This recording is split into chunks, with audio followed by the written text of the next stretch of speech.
관찰하는 개의 표현으로 보면은 운동이라고 얘기를 했죠. 그렇죠? 그래서 이것을 우리가 기술할 때 어떤 식을 쓰냐면 운동 방정식이라고 해요. 가버닝 이퀘이션 이렇게 얘기를 하죠. 이것을 우리가 가버닝 이퀘이션. 운동 방정식이니까 어때요? 뉴턴 운동 방정식을 사용하죠. 혹은 mdv dt. 누구의? 요 물체가. 근데 지금 우리가 다루고 있는 거는 전자기학이잖아요.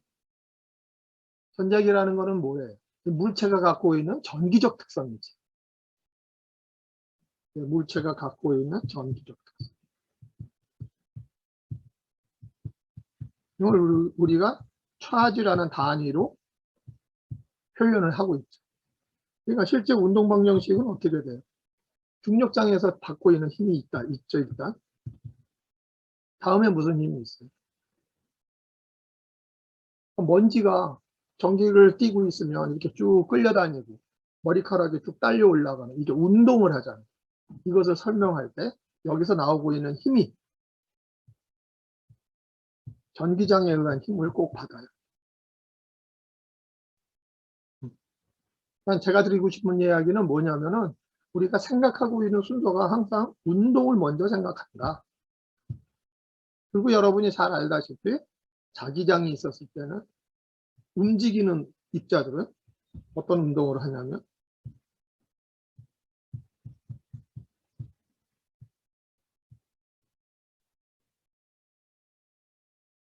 그런 운동을 해요. 기본적으로 이것을 우리가 로렌츠 폴스 이퀘이션.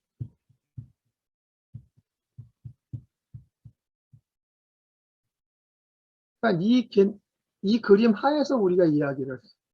그럴 때 여기서 보면 이거는 이제 싱글 차지예요. 차지가. 이거는 G가 차지가 아니죠. 이게 차지죠. 이거는 중력. 얘는 그 입자가 갖고 있는 전기력. 얘는 자기력. 자기력은 어디 작용하냐면 운동하고 있는, 움직이고 있는 전하에 작용하고 있는 힘이죠. 요거는 근데 보면은 하나의 입자일 때, 입자 하나에 대해서 전하가 하나일 자리지. 근데 기본적으로 전하가 한 개만 있을 수 없어요. N개가 있죠. 그렇죠? 전하 하나는 엄밀히 얘기하면은 어느 전하가 갖고 있는, 어느 입자가 갖고 있는 전기적 단위 특징이지. 대부분 그거는 모여 있죠. 여러 개. N개가 있어요. 여기다가 우리가 N을 붙여요. 여기도 N을 붙여요. 질량을 가진 녀석이 N개가 있어요. 그렇죠? 그래서 이게 N이 돼요. 이거는 N개의 밀도죠. 입자 밀도예요. 자, 그럼 여기에서 잘 들여다보면 우리가 입자 밀도와 전하 밀도가 공존할 때가 있어요. 무슨 얘기가 돼요? 전하 밀도와 입자의 밀도가 서로가 같다면 이거 무슨 뜻이 될까? 입자 하나에 전하가 한 개가 물려 있다는 얘기죠. 그렇죠? 이럴 때는 전하 밀도가 입자의 밀도가 되죠. 이때는 질량의 밀도가, 그러니까 NM이 NQ하고 같지. 근데 혼자만 하더라도 전자가 많이 돌아다니잖아요. 그렇죠? 그러니까 질량 하나에 전하가 여러 개 붙어 있을 수가 있어요. 그럴 때는 얘가 같지 않아. 예를 들어서 이런 질량에 전하가 원자인 경우, 특히 우리가 예를 들 수 있죠. 전자의 개수가 많잖아요. 그럴 때는 이 개수만큼 곱해줘야죠. 대개 그 원자 번호를 우리가 곱하죠. 원자의 경우. 따라서 이때는 어떻게 돼요? NM이 Z에 NM이 뭐가 되냐면 NQ가 되죠.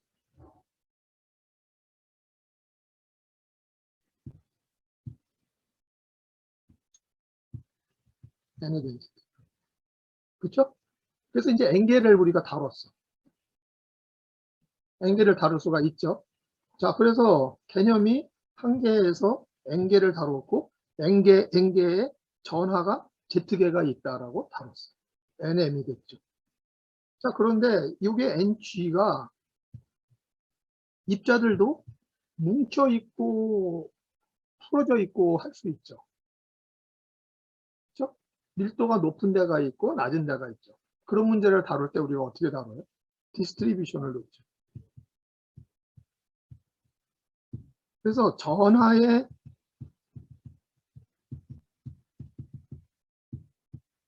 디스트리뷰션은 전하가 이렇게 분포되어 있는 전하의 어떤 디스트리뷰션 특성은 뭐하고 관계가 될까요? 이런 관계, 전하의 디스트리뷰션이 이런 관계를 갖고 있다면, 이런 관계라면 질량이 갖고 있는 디스트리뷰션과 전하가 갖고 있는 디스트리뷰션이 비슷하겠죠. 무슨 얘기가 되냐면 입자가 여기는 많이 모여있고 여기는 성기게 모여 있으면 이 입자에 전자들이 하나씩 붙어 있으니까 입자가 갖고 있는 분포와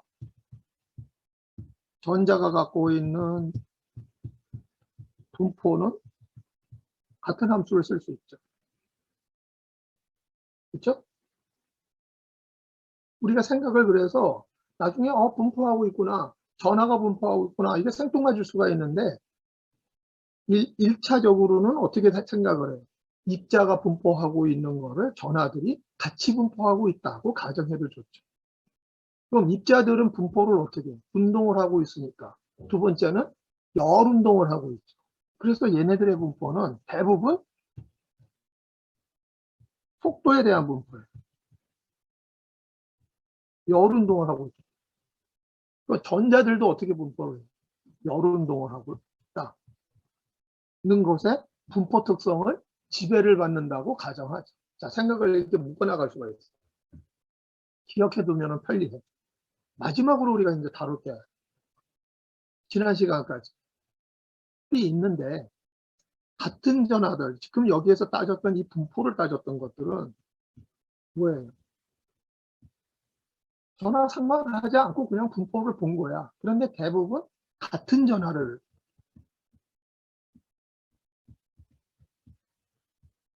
분포를 이야기를 하죠.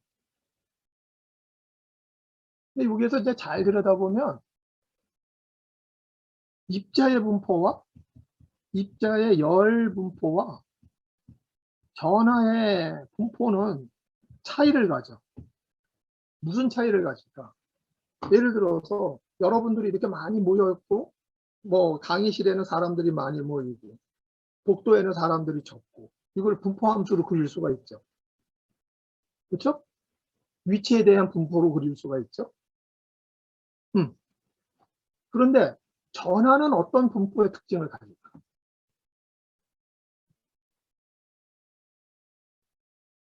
쿨롱 폴스를 내가 상상해서 보면 좋아.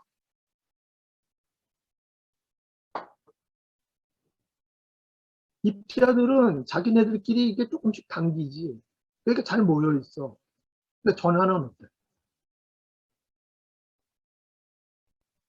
전기장에 따라서 자기네들끼리도 전기장을 만들잖아, 스스로들이. 그러니까 이게 운동도 하지만 만들고 있는 필드가 얘를 플러스끼리 같이 쓰려고 해요, 안 해? 안 하죠. 그러니까 얘네들이 가만히 놔두면 다 벌어져. 그럼 얘네들이 분포를 하고 있다는 얘기는 뭐가 돼?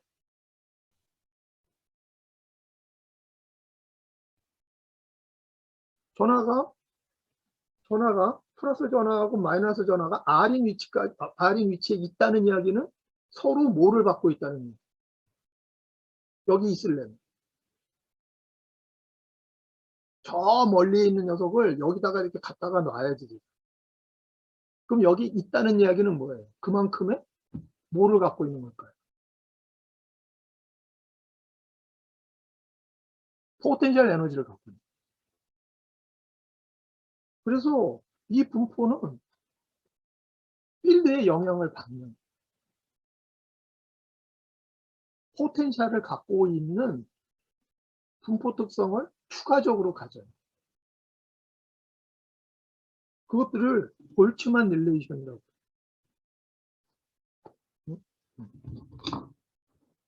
여기에 입자하고 다르게 입자가 갖고 있는 열 분포에는 그런 현상이 없어. 그런데 전하가 갖고 있는 열 분포에는 우리가 배웠던 일렉트로 스태틱 포텐셜의 분포에 영향이 추가되어 있어요. 이거를 우리가 볼츠만 릴레이션이라고.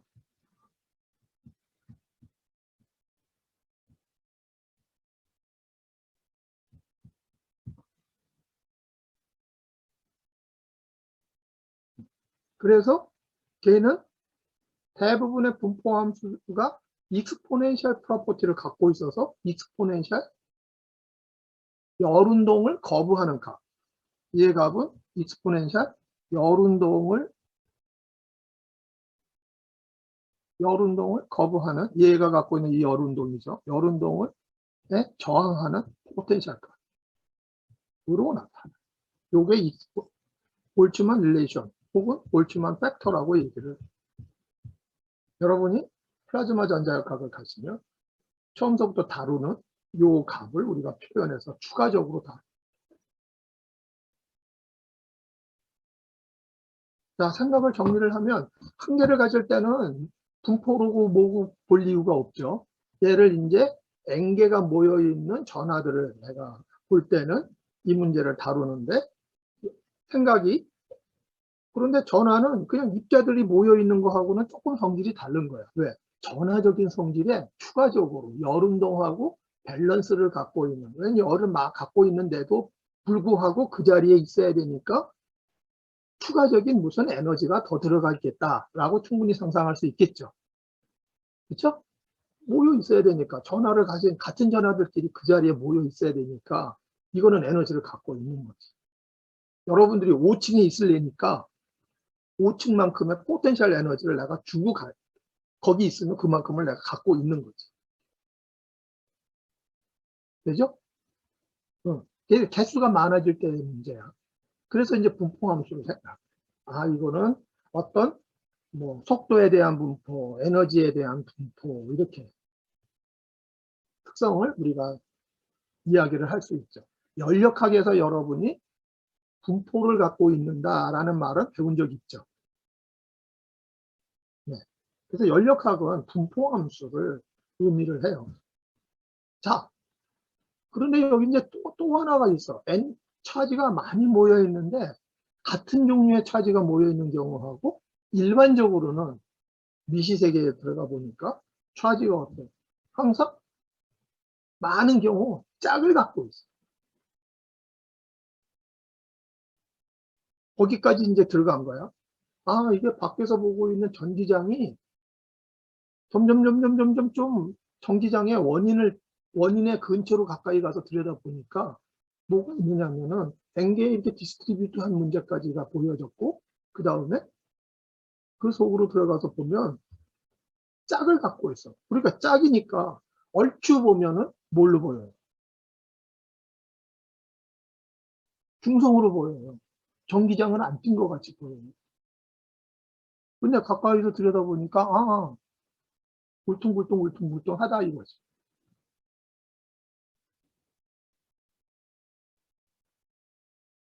그래서 두 개가 갖고 있는 전하 페어.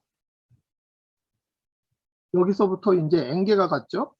N개를 가지고 고민을 하기 시작을 했어요. 그 다음서부터 보니까 뭐 더 미세 미세 구조를 들여다보니까 전하들은 어떻게 구성이 되어 있냐면 플러스 마이너스가 이렇게 페어링을 하고 있는 경우가 많다는 거죠. 그러니까 이거는 어디야?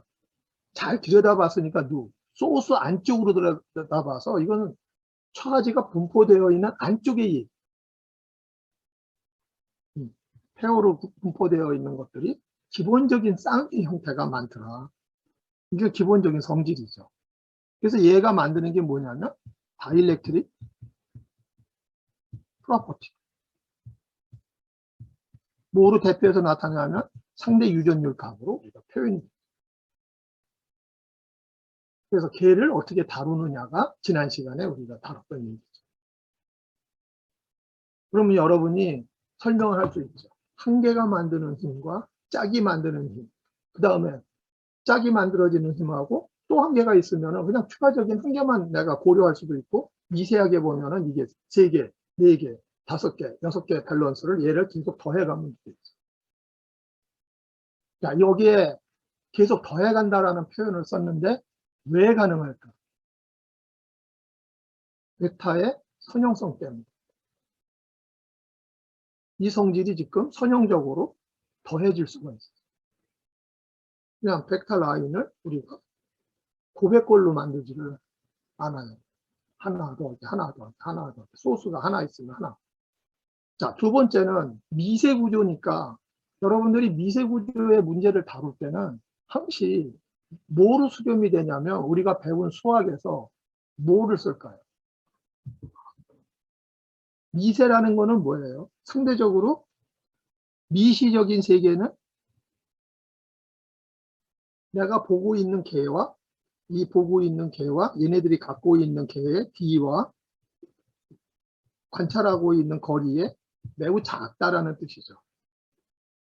그렇죠? 하지만 D가 0은 아니에요. 여러분들 한번 인지하는 게 좋아. 그러면 우리가 이런 문제를 들여다보면 이 두 가지 문제는 완전히 다른 얘기야. 0이면 어떻게 될까요? 플러스하고 마이너스 차기가 그냥 딱 붙어갖고 구분이 안 된다는 얘기야. 그러면 플러스 마이너스를 가릴 수가 없어. 애당초. 그래서 우리가 매우 작게 떨어져 있다라는 이야기를 생각하는 순간에는 관찰계하고 작은 구조구나. 자, 이럴 때 항시 적용이 되고 있는 수학이 뭐가 있을까? 뭐를 하겠다라는 의도를 내가 여기서 처음부터 갖고 시작하는 게 좋을까?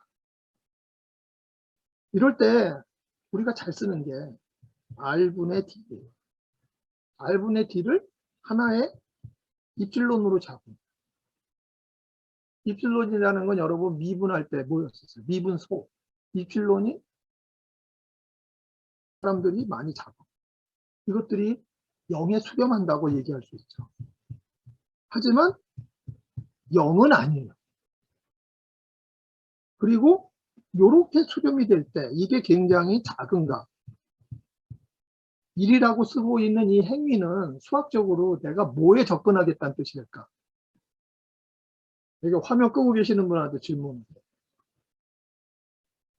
어떤 값이 R분의 D를 우리가 입실론이라고 정했어. 그 입실론은 1보다 지금 매우 작은 값이야.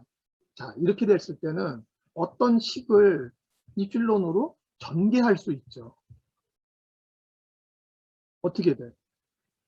F는 F0 플러스 입실론 F 프라임 플러스 입실론 제곱 F2 프라임으로 갈 수 있죠. 전개를 할 수 있어요. 아, 그러니까 내가 전개를 할 때는 무슨 뜻을 가져? 수학적으로 내가 전개식을 쓸 때는 테일러 익스펜션을 한다. 이런 뜻은 뭐야? 메이저 항에 값이 있고 그것을 1차 미분을 통해서 그 미세하게 변동하고 있는 것이 어떤 역할을 하는가를 볼 때 이렇게 전개해서 첫째 항까지를 쓰지.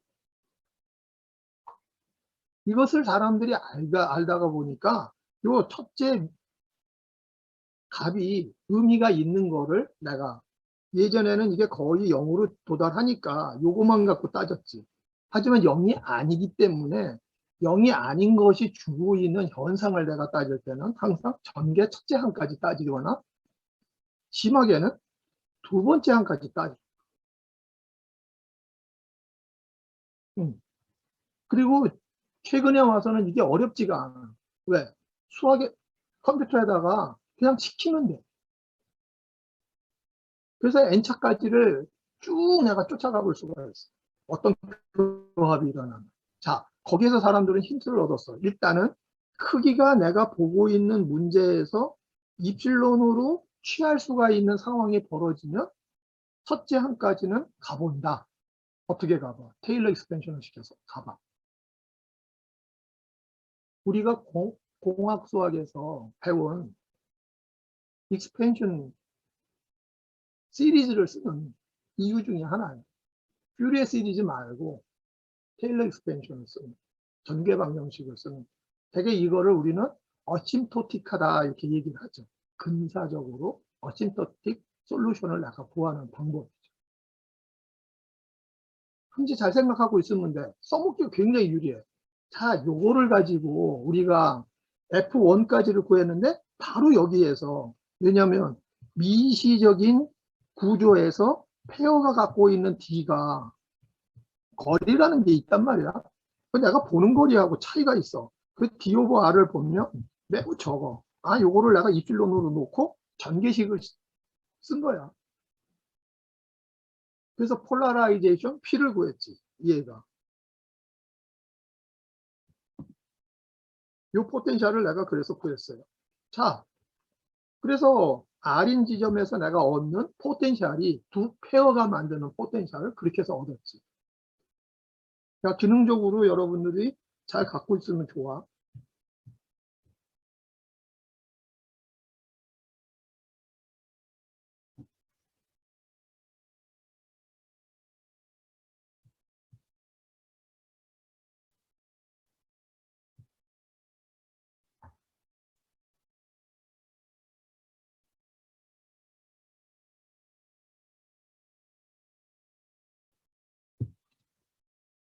그러니까 지금 여기에서 보시면 요 R 값을 전개를 해줬잖아.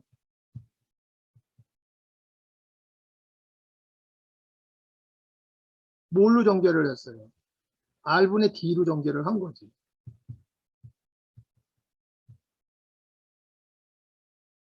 이해하죠?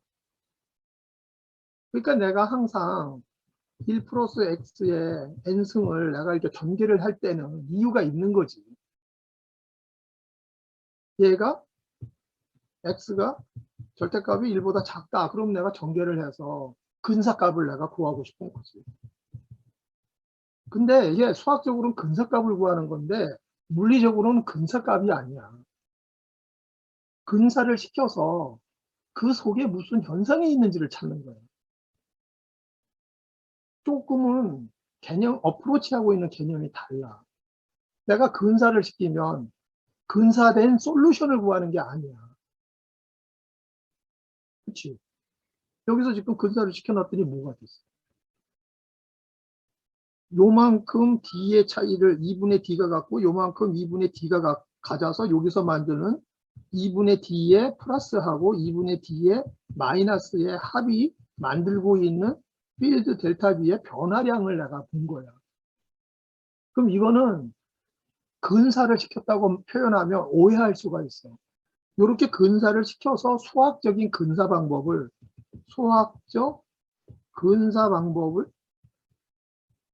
적용을 해서 뭐를 찾았냐면은 현상을 찾은 거야.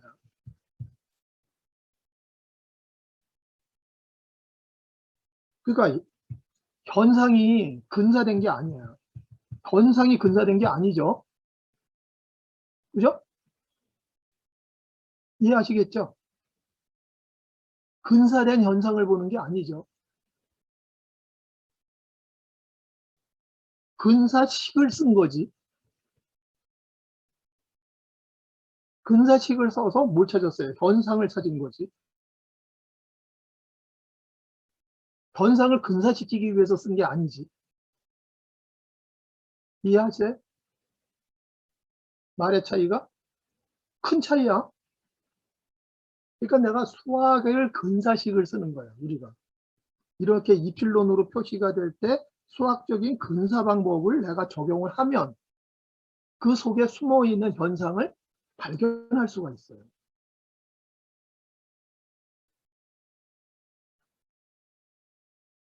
그죠? 이 생각의 로직을 잘 따라가면 여러분이 무슨 현상을 내가 봤어. 그 원식이 있어. 원식이 있는데 원칙을 내가 적용했어. 여기서 원칙이라는 건 뭐예요? 이거 아니에요. 이거는 뭐예요? 일렉트로스태틱 포텐셜이죠. 차지가 만드는 일렉트로스태틱 포텐셜에, 자, 얘를 말로 쓰면 차지가 가진 일렉트로스태틱 포텐셜의 시계 R을 입실론 R로 내가 혹은 R0 플러스 입실론으로 우리가 얘를 근사를 시킨 거야. 그러니까 수식적으로 근사를 시킨 거야. 근사식을 쓰니까 뭐가 나왔어? 요 텀이 기여하고 있는 물리를, 현상을 찾은 거지.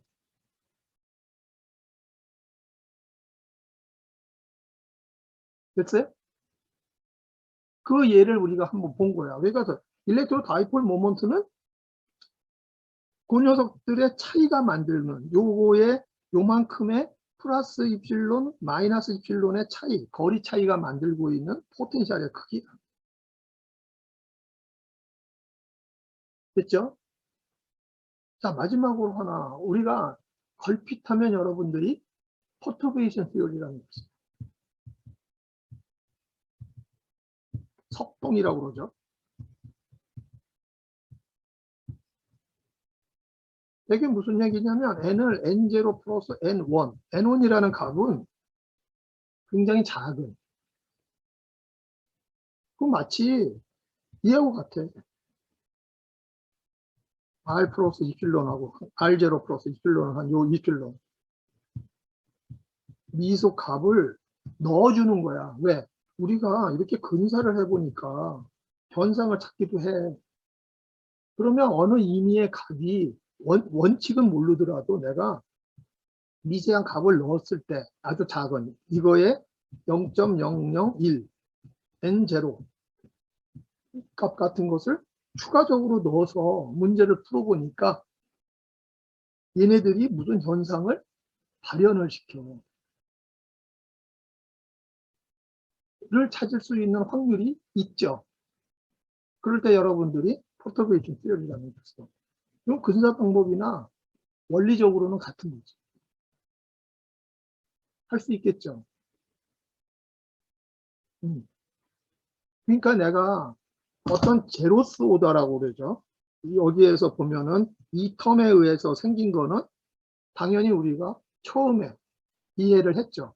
근데 그것이 미세하게 차이가 이렇게 생기고 있는 영향을 보는 텀을 우리가 추가적으로 봅니다.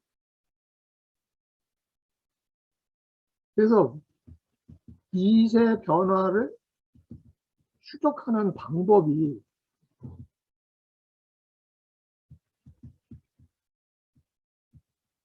테일러 익스펜션 이런 방법들을 써요.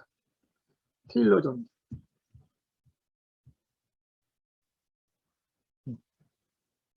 여러분들이 아마도 이제 공부를 하면서 많이 테일러 정제를 익숙하게들 많이 알고 있는데 어떻게 쓸 건가를 한번 고민을 해보라는 거죠. 여기에서 그 사례가 바이폴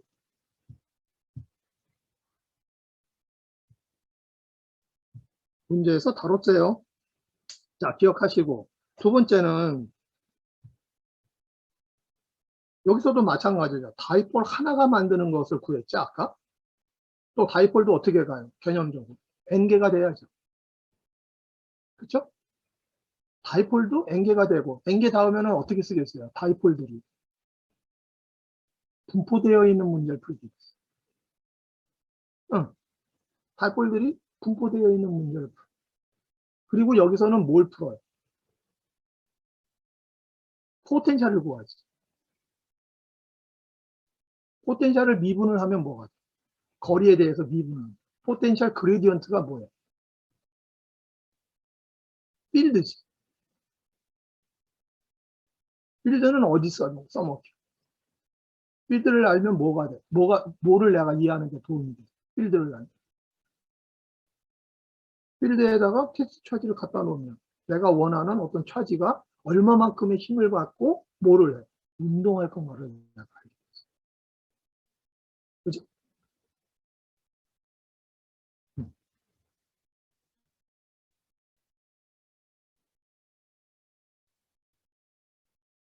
그래서 요 필드 얘기를 한 번 더 해봅시다. 그러니까 얘가 이제 엔계가 있어. 그런데 여기서는 가정을 뭐라고 했냐면 균일하게 엔계가 있다는 가정.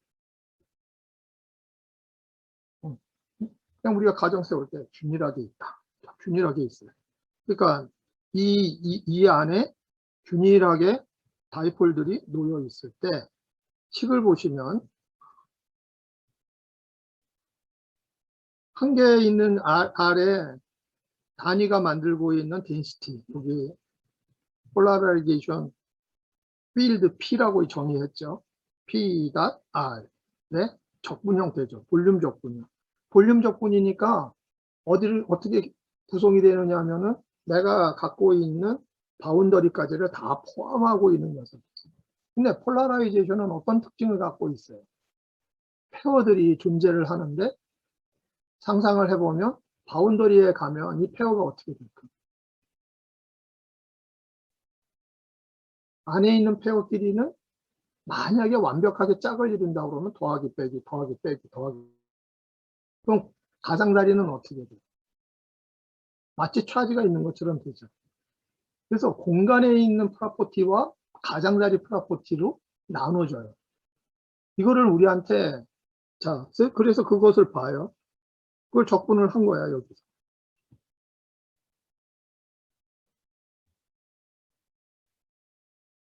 그래서 적분을 하면 R 자성분의 1이 그레디언트 R분의 1이죠. 그렇죠? 그러니까 얘는 편미분을 내가 적용을 시키면 하나는 볼륨에 대한, 하나는 여기에 볼륨에 대한, 다른 하나는 서피스에 대한 이야기가 돼요. 이게 서피스 으로 이 전체에서 만들어지고 있는 폴라라이제이션 필드를 커버링을 하죠. 여기서 느끼는 폴라라이제이션에 이 R만큼 떨어져 있는 곳에서 느끼고 있는 포텐셜은 얘가 갖고 있는 경계면에서 만드는 값과 이 속에서 만들어지는 값의 총화가 여기에 걸린다는 것을 알 수 있죠. 그래서 전자기학 문제에서는 바운더리가 내가 사이즈가 존재를 하기 때문에 많은 경우 전체 볼륨 인테그레이션을 하면 어떤 결과가 나오냐면 안쪽에 있는 녀석들의 값과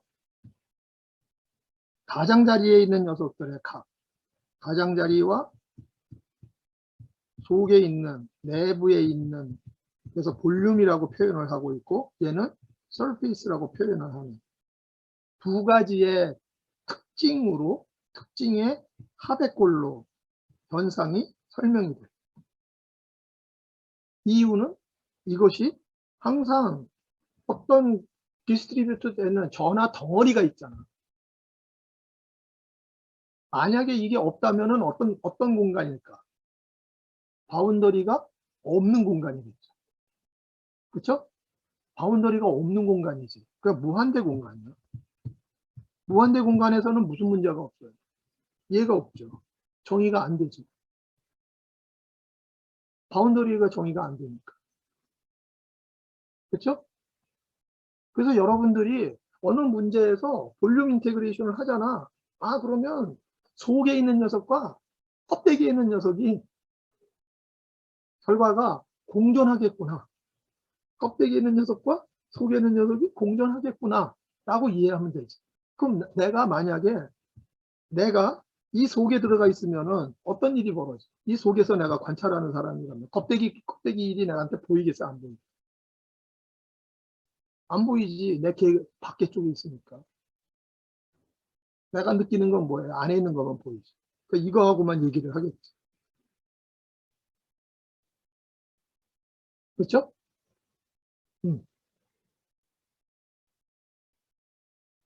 자, 그래서 이 두 가지로 구성이 된다. 잘 기억해요. 폴라라이제이션 차지는 겉에 있는 것, 속에 있는 것의 총합이다.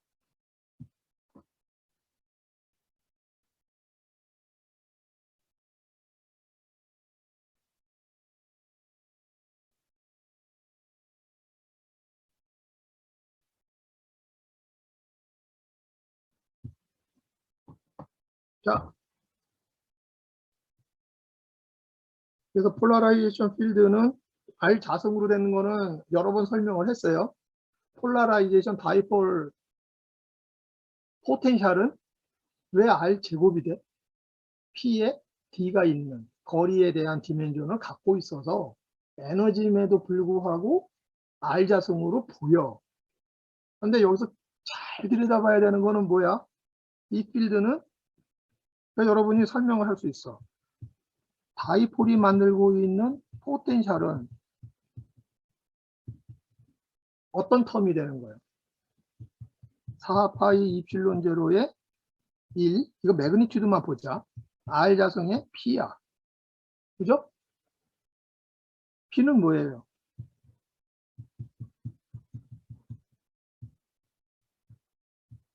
QD죠. 이거는 4파이 이필론 제로의 Q의 이필론은 뭐였었어요? R 오버 D였었죠.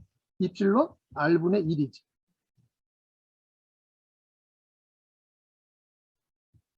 이렇게 쓴 식이 낯설지 않죠? 여기서 이필론은 뭐였었어요? R분의 D였었어요. 이건 매우 작은 값이에요. 자, 그러면 이렇게 써놓고 나서 보면 뭐를 R분의 1에 미세 변화한 것이 만들고 있는 포텐셜 에너지. 설명되죠? 4파이 필론 제로분의 1의 R분의 Q가 통상적인 차지가 Q가 만들고 있는 포텐셜이잖아. 여기에 뭐가 곱해진 거야?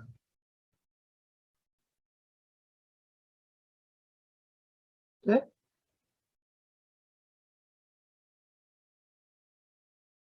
그지? 아까 우리가 이렇게 전개식을 적었을 때 잡았었던 스케일이 그 스케일만큼이 주고 있는 포텐셜을 내가 읽게 된 거지. 그죠?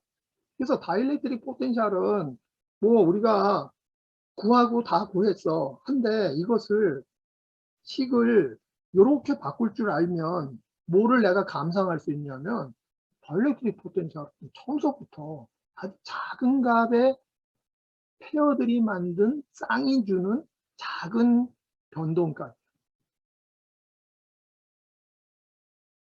오케이? 그러니까 스케일로 보면은 이필론 스케일에서 나오는 크기지. 자, 이거 기억하고 계시면 좋아. 서페이스 값은 P다 된. 그러니까 어떻게 돼? 이 바깥에 여기 있는 거죠. 그 다음에 다이버전스 2는 이 안에 있는가. 얘는 마이너스 다이버전스 P. 얘는 서페이스에 있는 P.N. 다이버전스 2는 쫙 보면 느낌상 어때? 다이버전스 2하고 꼬리 같죠? 성질이 같아. 일렉트릭 필드가 사방으로 퍼져 있듯이 P도 사방으로 퍼져 있어. 근데 P는 약속을 했지. 방향. 어디서 어디야? 마이너스에서 플러스. 우리가 이게 벡터 값이기 때문에 방향에 대한 값은 주지할 필요가 있어요. 그게 어떻게 하면 필요가 있어요. 아, 마이너스에서 차지해서 플러스 차지. 자, 그래서 구했어? 그러니까 얘는 처음서부터 미소한 미시 세계가 갖고 있는, 그래서 재료의 문제가 돼요. 다이렉트릭 프로퍼티는 재료가 갖는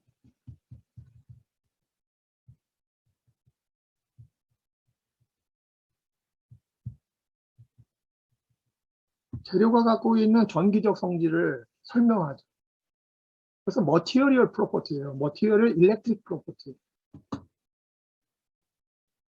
그리고 얘를 확장을 하면 우리 갖고 있는 공간도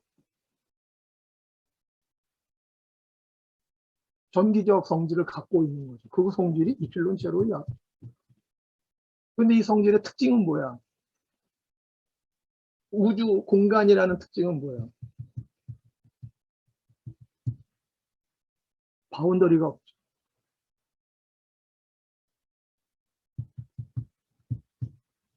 경계가 없어. 그 녀석의 재료. 만약에 이 속에 물질이 있으면 추가되겠죠. 이런 것들이 들어오면. 자, 추가되는 경우는 봅시다. 그럼 여기 안에서, 이 안에서의 포텐셜을 내가 구하려면 다음과 같이 구할 수 있어요. 다이버전스 E가 이필론 제로분의 1의 토탈 차지죠. 여기는 토탈 차지. 토탈 차지야. 얘는 프리 차지. 자유롭게 다니고 있는 이 속에 이제 전자들이 존재하고 있다고 내가 일반화 시켰을 수가 있죠. 다 돌아다니고 있는 전자. 이 만드는. 그러니까 얘가 이 속에서 내가 느끼는 전기장이에요. 전기장. 그리고 얘는 뭐야? 폴라라이제이션, 볼륨 폴라라이제이션이 만들고 있는 다이폴들이 만들고 있는 전기장이죠. 왜? 여기는 페어 쌍들이 존재하니까. 여러분들 이거는 개념적으로 잘 쫓아오면 굉장히 흥미로운 걸 우리가 이제 볼 수가 있어요. 자, 봐. 그래서 집어넣으면은 다이버전스 P잖아요. 아까 구했죠? 그 그림이 아주 이뻐. 이렇게 설명할 수 있어요. 다이버전스 E에 넘기면 플러스 P지. 다이버전스 P가 들어가서 는 뭐가 돼? 소스만 되지. 뭐가 빠졌어? 자, 요 식에서 보면 뭐가 없어졌어요? 여기에.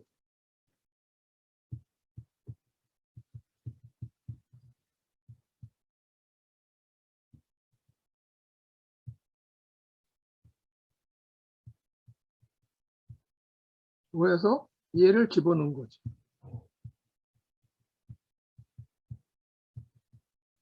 요거를 우리가 뭐라고 그랬죠? 플럭스 덴시티라고 했어요.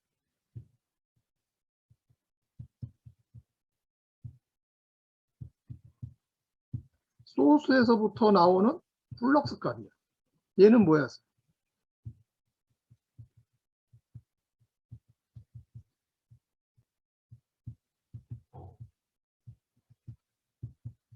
세기야. 그러니까 인텐시티가 얘는 플럭스.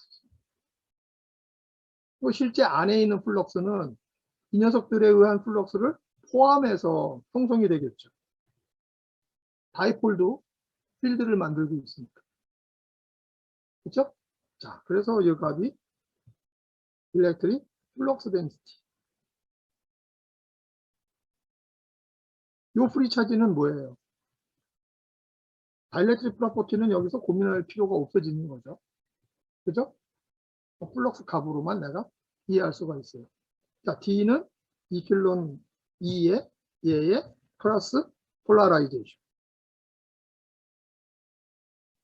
폴라라이제이션의 정도는 뭐에 비례를 할까요? 막 이렇게 폴라라이제이션 사방으로 P가 만들어졌는데 얘의 정도는 얼라인하는 정도겠지. 그치? 그러니까 외부 필드에 얘가 대응하는 정도. 일렉트릭 받아들이는 정도. susceptibility. acceptance. 그래서 이렇게 되면 우리가 문제를 비교적 심플하게 풀 수 있어요. 플럭스 덴시티를 구합니다. 이 안에서의 플럭스 덴시티. 자, 그리고 두 번째는 요 값의 합을, 그러니까 주인공에서의 값은 기준값 이필론 R은 뭐예요? 1 플러스 받아들이는 정도예요. 외부 전기장에 순응하는 정도지. 그쵸? 얘는 뭐가 될까? 매질이 갖고 있는 순응 정도의 성질이지. 전기장을 줬을 때 얼마나 잘 전기장에 받아들여서 내가 폴라라이제이션 필드로 강하게 만드느냐 정도겠죠. 이해되죠? 요 녀석은 원재료가 뭐냐면 플러스 마이너스라고 만들어 놓은 요 폴이야. 다이폴이야. 그리고 이 녀석은 P는 방향을 내가 마음대로 가질 수 있잖아요. 전기장은 이렇게 작용을 했는데 전기장은 이쪽으로 작용을 하고 있는데 전기장에 나는 이쪽으로 버티려고 하는 이쪽으로 자꾸 버티려고 하는 녀석도 있을 거 아니에요. 이쪽으로 버티려고 하는 녀석이 있겠지. 그러니까 오프 다이어고널 텀의 성질을 갖고 있어요. 오프 다이어고널 텀에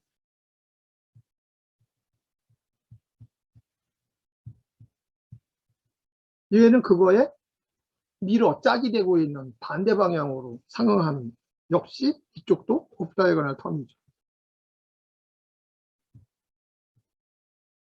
그러니까 일반화시키면 재료는 사방으로 자기가 마음대로 반응을 할 수 있는 특성을 갖고 있는데 전기장을 주면 그거를 거슬리기도 하고 따라가기도 하고 그런 거죠. 그게 일반화된. 그래서 여러분이 어떤 문제의 성질을 얘기를 할 때 나란한 방향으로 할 때 매트릭스 상으로는 다이아고널 텀의 계산을 하게 되고 성질들이 거기에 놓여 있어요.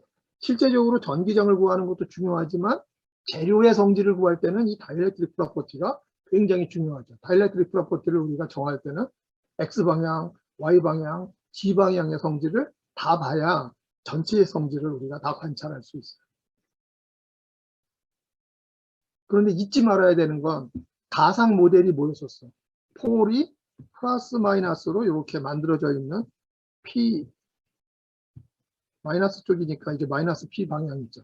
이런 방향의 다이폴을 만들었는데 다이폴은 짝이라고 했죠.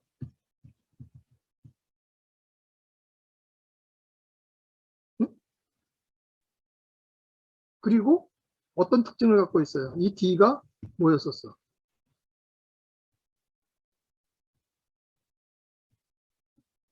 매우 작은 특징을 갖고 있죠. 자, 그러면 하나 여러분들하고 우리 이런 얘기 한번 해볼까?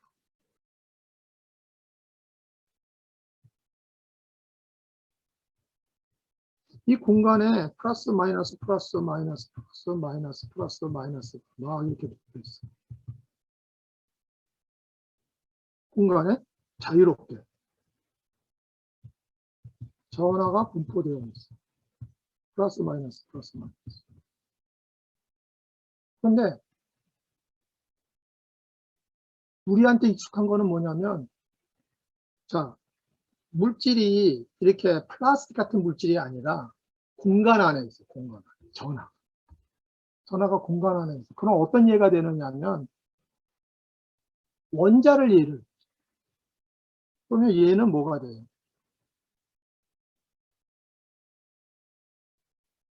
핵이 되죠. 얘는 뭐가 돼요? 이 공간이야.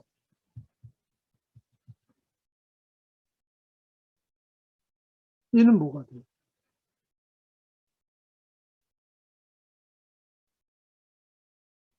영민 씨, 얘는 뭐가 될까? 전자지 뭐. 그죠? 얘는 핵이 되고, 얘는 전자. 자, 그런데 뭐가 특징일까? 이렇게 가만히 있을 수 있을까? 어떤 특징을 가자면 핵하고 전자는 뭐가 달라요? 전하량은 Q가 같은데. 뭐가 다르죠? 우리가 보는 건 뭐 본다고 그랬어, 아까 맨 처음에. 우리는 뭐가 관심 있어? 맨 처음에 전화를 띄었든지, 어떻게 했든지 그 녀석의 운동 때문에 보잖아. 얘는 운동하지. 그러니까 운동을 하니까 항시 우리가 문제를 볼 때 걔가 갖고 있는 뭐를 기준으로 생각해? 질량을 기준으로 생각하지. 그래서 그런데 핵의 질량하고 전자의 질량이 어떻게 돼?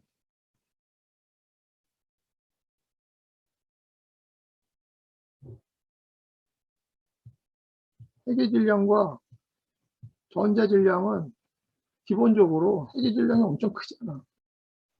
그러니까 이게 공간에다 놔두면은 얘네들은 힘을 어떻게 받을까? 핵 근처로 자꾸 모이려고 하고 있는 성질을 갖지. 전자가 어떻게 분포의 힘, 분포의 곡선을 가지. 핵 주변에 이렇게 모인 것 같지, 전자. 실제적으로 움직여 가지는 않을 수 있어요. 하지만 그 성질은, 포텐셜은 이쪽으로 모인 포텐셜을 갖겠죠. 이쪽에 포텐셜이 세지겠지. 예. 자, 그러면 우리가 요거를 하나에 플러스가 있고 여기에 마이너스가 있는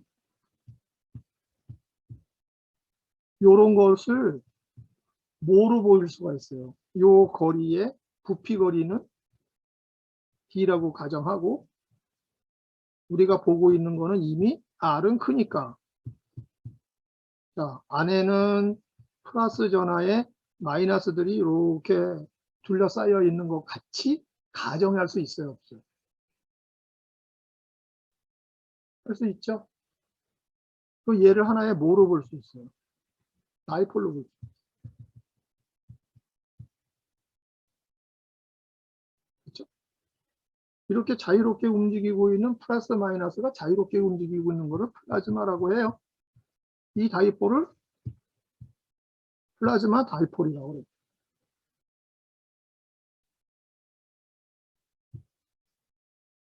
이거를 이해하는 것은 어렵지 않아요. 그래서 다이폴 모델을 여기다가 적용. 핵도 그렇게 쓸 수 있죠. 원자도. 핵에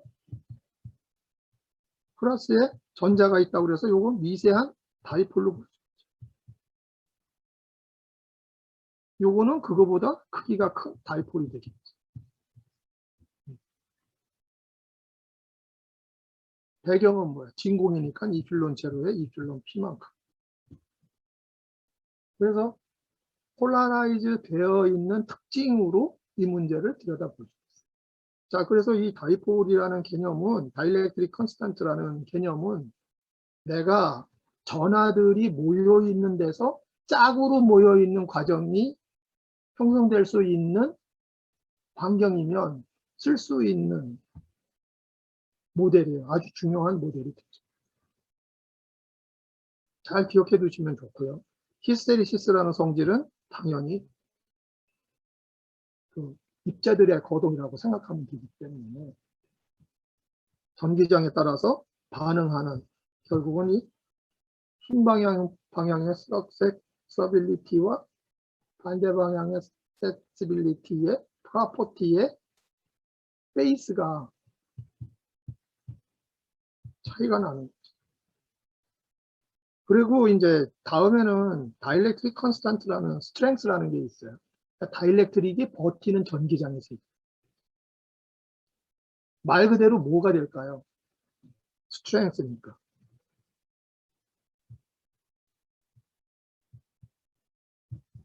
이것을 우리가 가정했어요.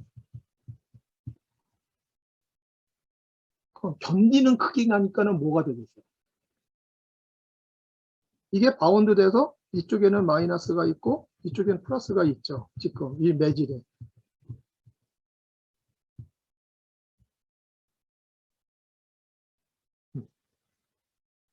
어떻게 될까?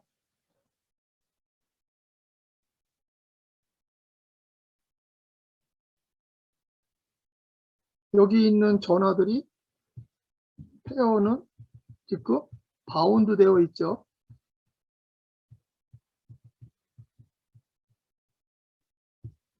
바운드 되어 있는 이것이 끊어지면 어떻게 돼? 전하가 흘러가겠지. 그치?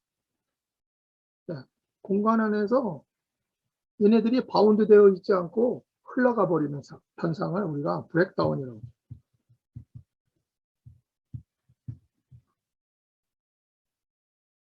그래서 전기가 흐르는 브레이크다운.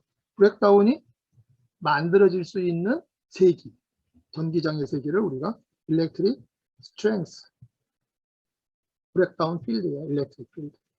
그래서 일렉트릭 브레이크다운은 필드의 세기. 나무 같은 경우는 어때? 전압을 막 양쪽에다 붙여놓고 전압 올리면 얘가 갑자기 전기가 훅 흐르면서 들여다보면 까맣게 타 있어. 전화가 흘러가면서 나무를 태운 거죠. 공기도 그래. 아까 우리가 공기 중에 있는 공기도 전화가 막 차이면 브레이크다운이 일어나요. 현상이 번개로 일어나요.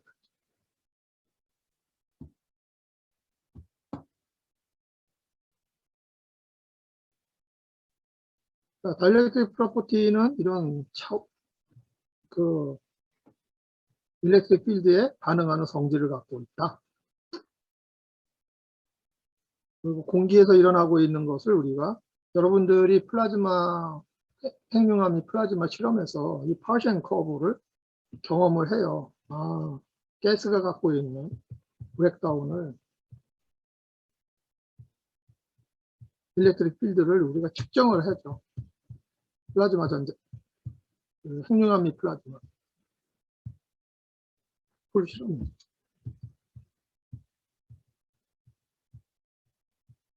거기서는 DC 글로우 디스차지. 브레이크다운이 일어나면 이 공간에서는 플라즈마가 형성이 돼요. 그때의 최저 압력, 볼테이지를 우리가 측정해서 재밌는 웃는 모습입니다. 여기 X축은 PD, 프레셔와 D, 디스턴스예요. 전극의 간격. 이거는 전압. 요런 그래프를 여기가 그리는데 여기서 핵심은 전압이 다음과 같은 공기의 경우는 300D, 3000D, 1.5 이거는 코렉션. 실험적으로 얻은.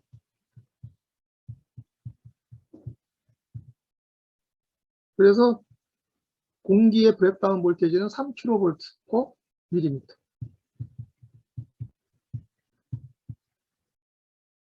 그러니까 여러분들이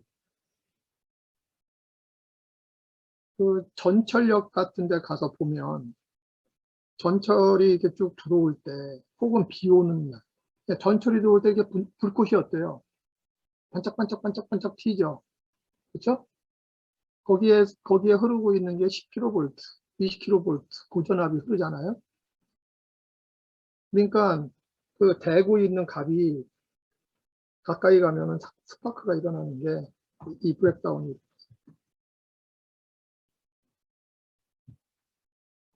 자, 바운더리 컨디션에 이제 다이렉트릭 문제가 그 재료가 갖고 있는 다이일렉트릭 혹은 전기적 특성은 전기장을 세기를 다 바꾸죠. 따라서 이런 경계치 문제가 되면 바운더리 문제가 되면 이필론 1과 이필론 2가 존재하고 있는 공간에 전기장이 형성되는 전기장의 연속 방정식의 상황을 볼 수 있죠. 가고 있는 수직 방향의 전기장은 무슨 식으로 구했어요, 우리가? 노멀 방향의 방향. 이 노멀 방향은 뭐에서 구했죠? 이쪽으로 나가고 있는 전기장을 구하려니까 무슨 식을 적용해요? 다이버전스 디오럼을 쓰죠. 퍼지니까. 그렇죠? 어떻게 돼? 상부하고 하부하고의 방정식은 차지만큼의 불연속점을 갖죠. 그 다음에 탄젠셜 방향은 패러렐 방향 혹은 탄젠셜 방향은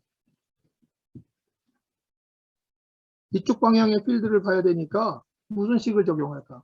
단면에서 봤을 때 루프를 보죠. 컬을 보죠. 이 경우는 뭐예요? 일렉트로 스태틱한 컨디션에 값을 봐서, 그러니까 이쪽 방향으로 가고 있는 거는 항상 어떤 컬값에 대한 성질을 보면 되고, 이쪽으로 가는 거는 다이버전스 성질을 보면 돼. 두 개를 취해서 그거를 적분하면 되지. 그래서 바운더리를 구해봤어요. 바운더리 다이렉트릭 미디움에서의 바운더리는 어떻게 됐나? 위로 아래로 가고 있는 바운더리는 연속이지. 단 여기에 뭐가 있다면, QF가 있다면 얘는 연속이 돼야 안 돼요. 프리 차지가 여기에 놓여 있다면 연속이 돼야 안 돼요. 이게 0이 아니죠. 여기 프리 차지가 들어가죠. 따라서 어떻게 돼? E1 마이너스 E2는 불연속점을 갖죠. 제로면 E1 이퀄 E2가 되지. 그죠? 네. 이쪽 탄젠셜 쪽은 어떻게 돼?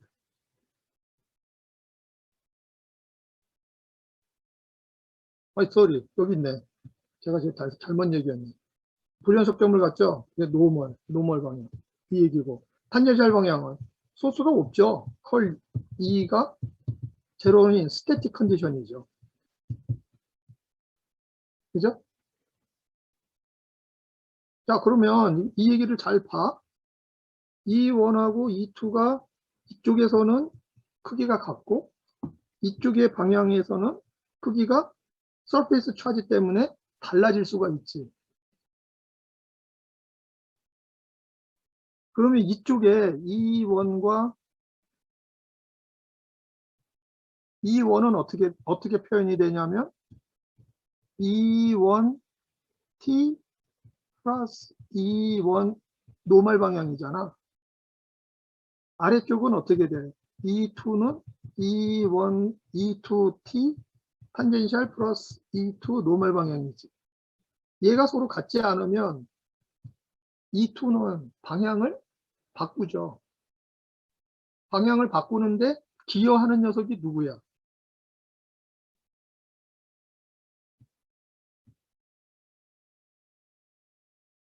E1과 E2 차이.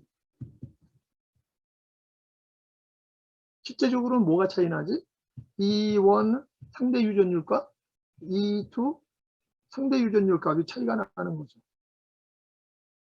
혹은 뭐가 차이가 나? 서페이스 차지가 존재할 때 E1과 E2가 차이가 나. 자, 여러분 같으면 이것을 어디서 써먹고 싶어? 일렉트릭 필드가 들어오는데 얘가 꺾여. 심하게 꺾이면 어떻게 돼? 반사시키지. 어떻게 하면 반사시키는 게 만들 수 있겠어요? 요 관계식만 가지고 여러분 반사시켜.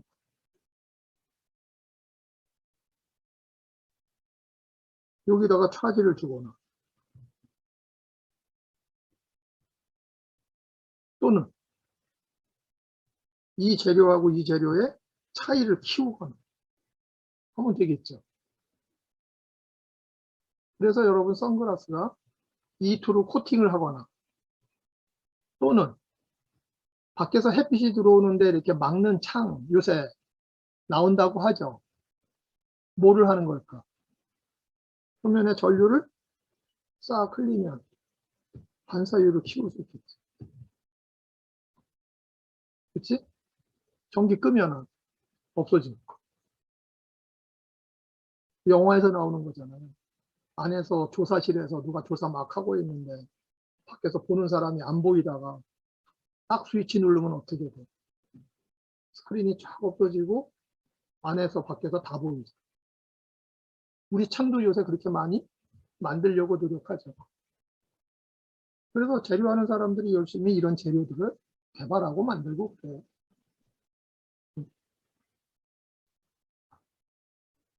전기가 쓰이는 곳이 이렇게 쓰이기 시작을 해요. 재료를 만들기. 그다음에 이제 다이렉트릭을 또 한 대 쓸 수 있어요. 다이렉트릭이 들어가면 어떻게 돼요? 거기는 일렉트릭 필드가 상쇄가 돼 있어요. 그렇죠? 그리고 뭐를 키울 수 있어요. 그러니까 큰 일렉트릭 필드도 견딜 수 있게 만들어 줄 수 있지.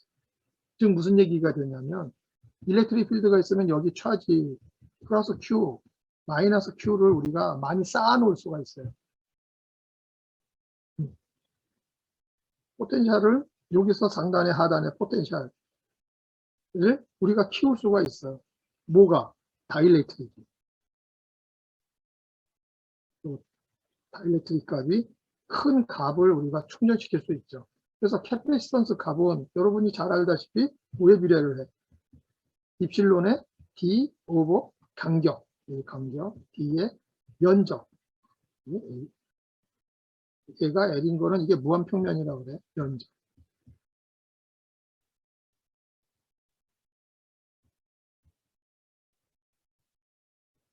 캐패시턴스 값이라는 건 뭐예요? Q 값을 내가 많이 하전시키는 거야.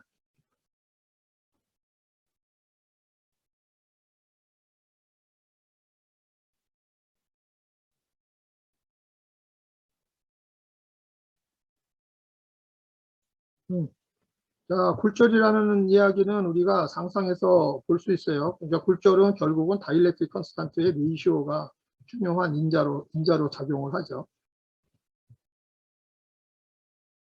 두 번째는 이제 에너지로 넘어갔어요. 다음 시간에 우리가 에너지 이야기를 좀 더 합시다. 이 에너지 이야기를 하는데 이 말은 여러분들이 이미 잘 알고 있지. 그렇지? 네, 그래서 뭐 굳이 설명을 안 해요. 근데 C라는 값은 뭐예요? 캐패시턴스라는 얘기예요. 캐패시턴스는 다음과 같은 데피니션을 여러분이 기억하시면 좋아.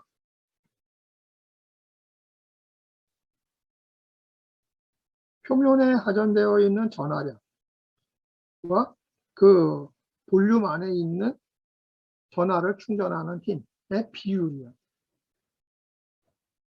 그래서 이 면에 쌓이는 전하,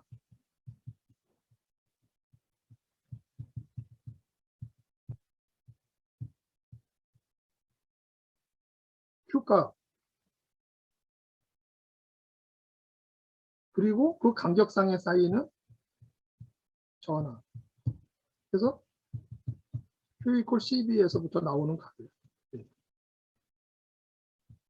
캐패시턴스는 어때? 캐패시턴스 C를 키우려면 C는 면적에 비례하죠. 그러니까 병렬을 놓으면 패러렐하게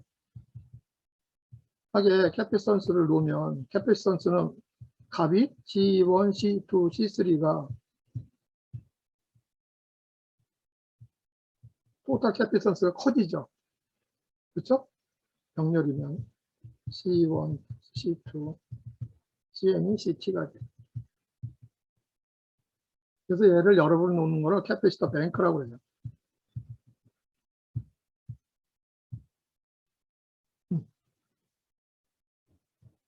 직렬로 놓으면 어떻게 될까요? 면적에 들어가는 효과는 없어지고 뭐만 남아요? 거리가 길어지는 효과가 남죠. 그렇지? 이 간격들이 길어지는 효과가 되지. 그러니까 얘는 어떻게 돼? C분의 CJ의 합이 C 더한 거의 합. 분모가 더해진 거가 되죠. 얘는 꼴이 되죠. 캐피스턴스는 그래서 우리가 써먹어요. 자, 여기에서 여러분들이 이 레퍼런스는 잘 보세요. 우리가 대부분 다루고 있는 문제가 무슨 문제냐면은 무한 평판의 문제예요. 평판의 문제에서 우리가 짐짓 잘 놓치는 문제가 뭐냐면 실제적으로는 평판이라는 거는 거의 없어. 여러분이 판판하게 펴진 거는 특히 예외적인 케이스야. 어떤 경우가 더 많을까?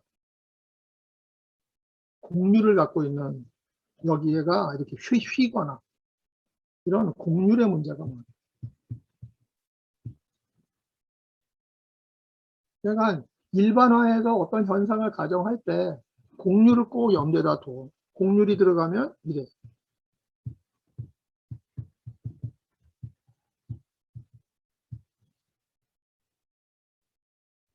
1/r에 이 곡률이, 이게 곡률이.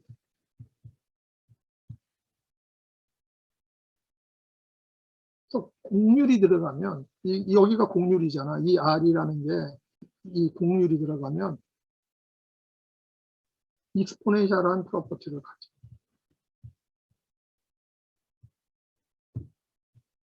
곡률은 현상을 심화를 시켜.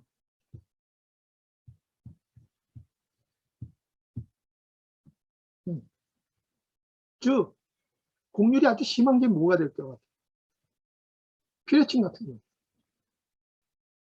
평판의 정기전과 이게 뾰족해지면 점점 어떻게 돼요? 필드가 모이죠. 그렇죠? 심화가. 어느 정도에 요거가 갖고 있는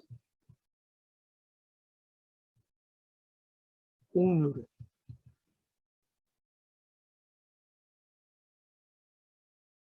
그렇죠? 아주 곡률이 큰 경우가 어떻게 돼요? 여기는 R이 짧은 거죠. 굉장히 확 도는 거죠. 그만큼 더 심해지죠. 그래서 피레치밀.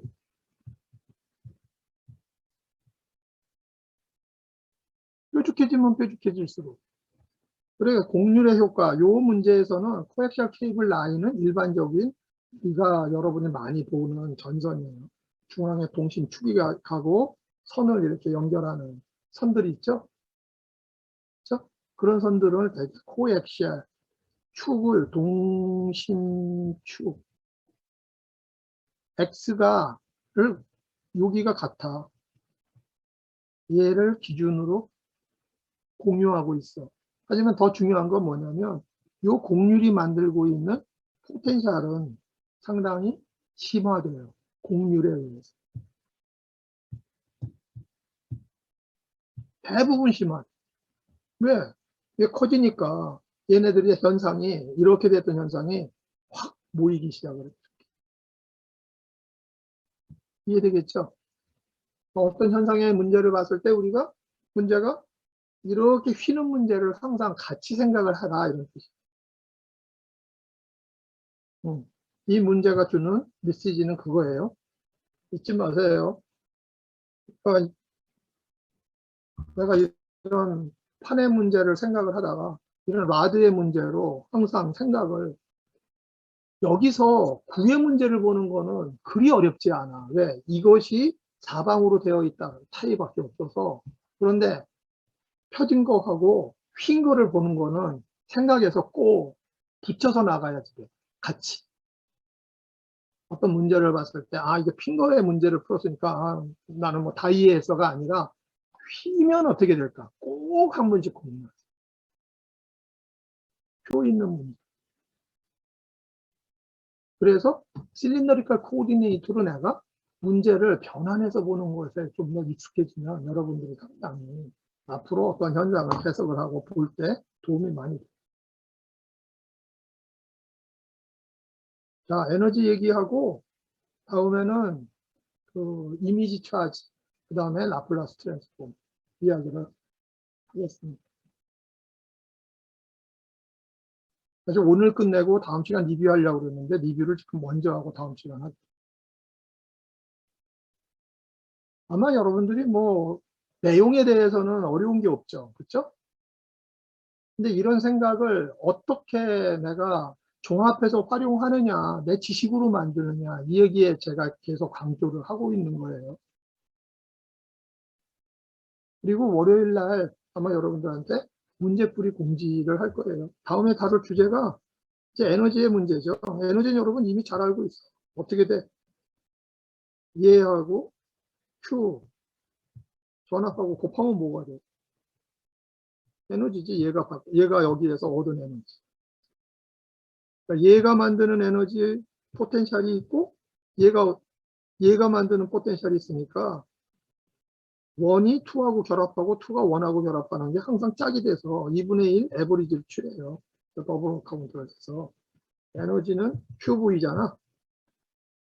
근데 N개씩이 있을 때는 얘가 2분의 1 토탈 QV가 된다는 거. 그래서 2분의 1이 그렇게 다니고 요 Q가 디스트리뷰션 펑션 로 V 그 다음에 V, DV의 2분의 1. 뭐 할 것도 없어. 이게 끝이야.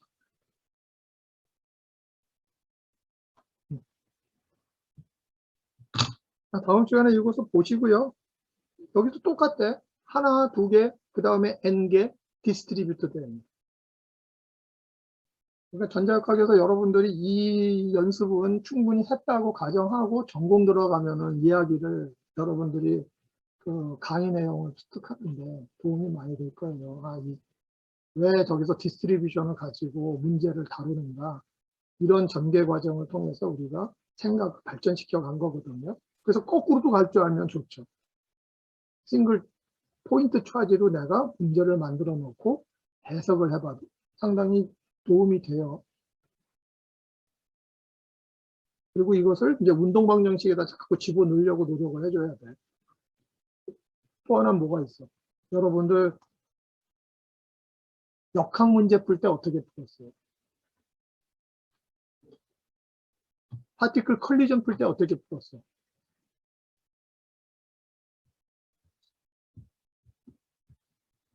여기서 배운 거 똑같이 써먹었는데.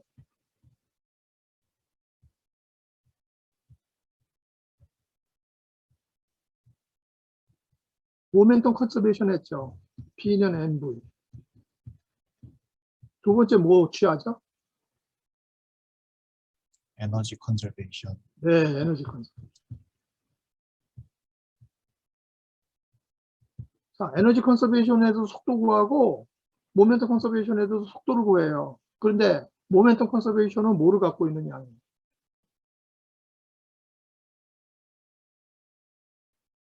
벡터라 방향이 있지. 방향 정보가 살아있어요. 에너지 컨서베이션은 방향 정보가 없어요. 그래서 온전하지 않아. 두 개를 항상 같이 풀어야 돼. 오케이? 우리가 에너지의 문제를 무슨 문제를 다루던가 아까 이퀘이션 오브 모션을 다뤘죠. 그거는 모멘텀 이퀘이션을 푼 거죠. dp, dt를 푼 거죠. 그렇죠? 다음에는 꼭 뭘 다뤄? 에너지 컨서베이션을 다뤄. 그래야 종결이 되네, 생각이. 잊지 마세요. 우리가 무슨 문제를 봤을 때 운동방정식 풀었잖아? 그 다음에는 그 운동방정식에서 계속 에너지가 컨저브 되고 있느냐 안 되고 있느냐. 컨서베이션 또 하나 있어. 뭐 파티클 컨서베이션. 그거는 뭐야? 연속방정식이지. 컨티뉴이티. 자, 오늘 시간 이후로 우리가 머릿속으로 생각해야 될 거는 dNdt 플러스 다이버전스 NV는 소스 마이너스 로스에 그래서 사실은 파셜 데리베이션 컨티뉴티 이퀘이션. 두 번째는 모멘텀 이퀘이션.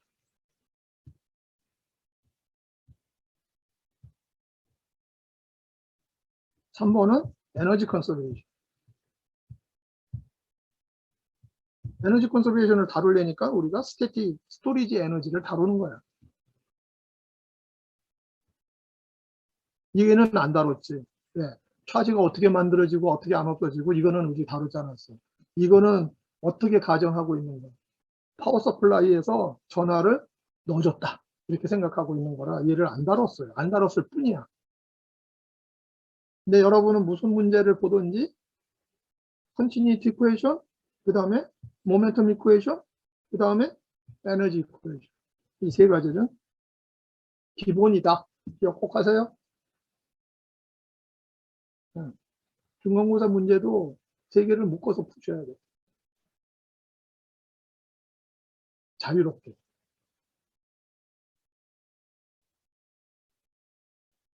수련해졌어.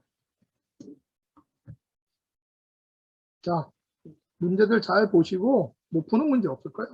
그러니까 이거를 왜 배우는지는 내가 꼭 기억을 하시라는 거지. 그리고 여기서 배운 시퀀스, 개념적으로의 전개 과정을 내가 잘 갖고 계시라는 거야.